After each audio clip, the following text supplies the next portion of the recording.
അത് ആ വീടൊന്ന് ആദ്യമേ സൂം ചെയ്ത് നോക്കുക. ആ വീട്ടിൽ രണ്ടുപേര്, അത് മാനസിക രോഗികളാ. അവരെങ്ങാട് പോകും? അതും കൂടി ഒന്ന് പറയണം. അവർക്ക് നിക്കാൻ സ്ഥലമില്ല അവിടെ. അവർക്ക് എന്തെങ്കിലും കഴിക്കണം, വയലായിട്ട് എന്തെങ്കിലും പോണം.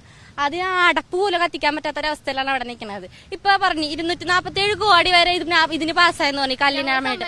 അതെവിടെ, ആര് എവിടെ കൊണ്ടുപോയി? അത് ആ പാസ്സായെന്ന് പറഞ്ഞില്ല. എന്നിട്ട് ആ പൈസ എവിടെ പോയി? അത് തിന്നാ കളക്ടർ എന്തിനിരിക്കണേണ് അവര്? പിച്ചച്ചട്ടി കൈയിട്ട് വരാന്ന് തന്നെ ഞാൻ പറയുള്ളൂ. കാരണം നമ്മള് 12 മാസം ഉണ്ടെങ്കിൽ 11 മാസം ഓരോ ഓഫീസുകളായിട്ട് കയറി ഇറങ്ങി നടക്കണേണ്. പലരും പലരുടെ ജോലിയും മാറ്റി വെച്ചിട്ട് തന്നെയാണ് ഈ പണിക്ക് ഇറങ്ങുന്നത്.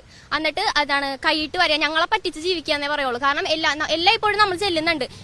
12 മാസവും എല്ലാ ഓഫീസുകളിലും കയറി ഇറങ്ങണേ.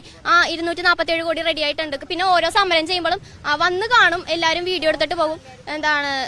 അതിനൊന്നും ഇതുവരെ ഒന്നും ചെയ്യണില്ല. എല്ലാവരുടെയും വേറെ ഒന്നുമല്ല, നമുക്കൊന്ന് മനസ്സമായിട്ട് കിടന്ന് ഉറങ്ങണം. സൈന്യങ്ങളാണെന്നാ പറഞ്ഞ, പക്ഷെ സൈന്യങ്ങളിൽ നിന്ന് അനുഭവിക്കുന്ന വേദന സർക്കാർ അറിയുന്നില്ല. ഞങ്ങൾ കടൽ കയറി ഭക്ഷണം പോലും കഴിച്ചിട്ടില്ല. ഞങ്ങൾ ഭക്ഷണം പോലും വെക്കാൻ പറ്റാത്ത അവസ്ഥയിലാണ് നിൽക്കണം. കലക്ടർ കണ്ടേച്ചും പോയതാണോ ഇതൊക്കെ? എന്തെങ്കിലും കലക്ടർ ഇത്രയും വലിയ ദ്രോഹങ്ങളൊക്കെ ചെയ്യണം? നിലവാരം കഴിച്ചിട്ടില്ല. ഞങ്ങളുടെ വീടിന് മുന്നിലൂടെ ഞങ്ങൾ രണ്ടുപേരും മാത്രമല്ല, അമ്മയും മോനും മാത്രമേ ഉള്ളൂ. കറക്റ്റ് ആയിട്ട് ഒരു സ്ഥലം പറയണം. അത് കണ്ണമാലിട്ട വാട്ടർ ടാങ്കിന്റെ പടിഞ്ഞാറ് വശം തന്നെ പറയണം. അല്ലാണ്ട് ഇതുപോലെ ചെല്ലാനും കണ്ണമാലെന്നുണ്ട് ഒരു കാര്യമില്ല. അത് വെറുതെ ആണ്. അപ്പൊ എല്ലാരും കൂടെ അങ്ങാടോടും. അവിടെ ഒരു കാര്യമില്ല, വെറുതെ നിരപ്പായിട്ട്